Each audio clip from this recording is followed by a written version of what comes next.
Assalamualaikum warahmatullahi wabarakatuh. Apa kabar anak Bu Guru yang soleh dan soleha? Mohon maaf untuk sementara waktu kita belum bisa belajar bertatap muka.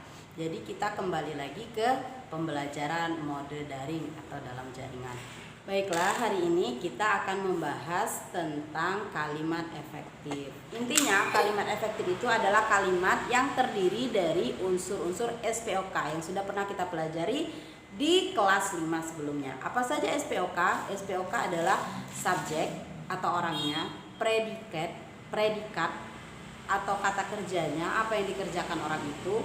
Kemudian O itu objek, apa sasarannya. Kemudian K itu keterangan, bisa keterangan waktu, bisa keterangan tempat. Itu. Jadi kalimat efektif itu harus memenuhi 4 unsur pokok tadi. Yang pertama apa? Subjek, predikat, objek, dan keterangan. Oke, sekarang kita masuk ke ciri-ciri kalimat efektif. Boleh baca dulu sementara? Ada berapa ciri kalimat efektif?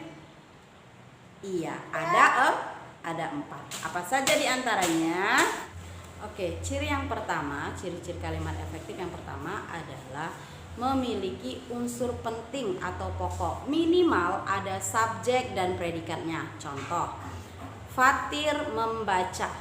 Nah, itu minimal ada 2 unsur itu saja. Fatir membaca, Kaila berlari, Iqbal mengambil, Rizky menulis, Khalid menggambar. Minimal ada 2 unsur pokok yang tersebut ya. Kemudian yang kedua, menggunakan bahasa yang tepat. Seperti apa bahasa yang tepat? Contoh, Fatir membaca Al-Quran di pagi hari. Itu menggunakan bahasa yang tepat.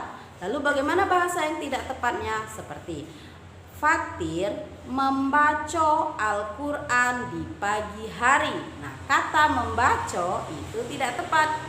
Kata yang tepat adalah membaca. Paham?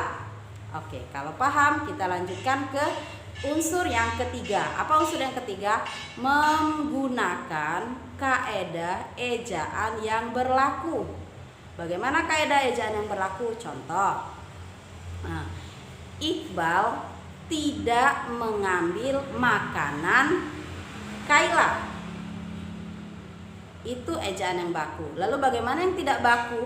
Iqbal enggak mengambil makanan Kaila. Kata-kata enggak merupakan ejaan yang tidak berlaku. Maka yang berlaku adalah kata tidak.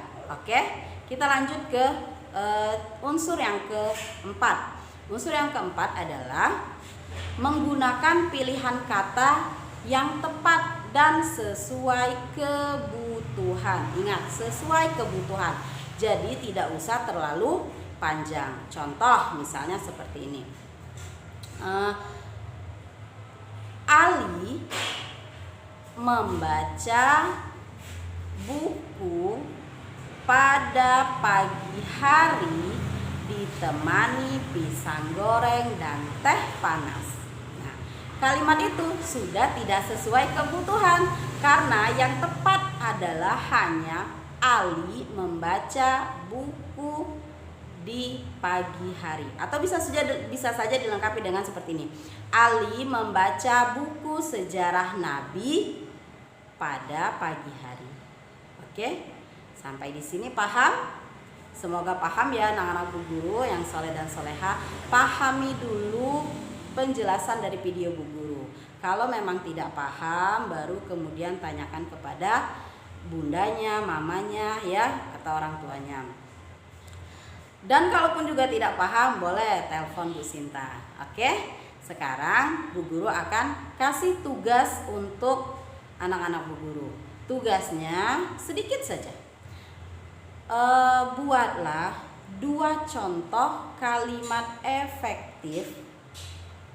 Kemudian boleh ditulis, boleh divideokan dengan memenuhi unsur-unsur yang sudah kita bahas sebelumnya. Oke? Sampai sini paham anak Bu Guru yang soleh dan soleha? Kalau paham, silakan dilanjutkan tugasnya. Terima kasih. Wassalamualaikum warahmatullahi wabarakatuh.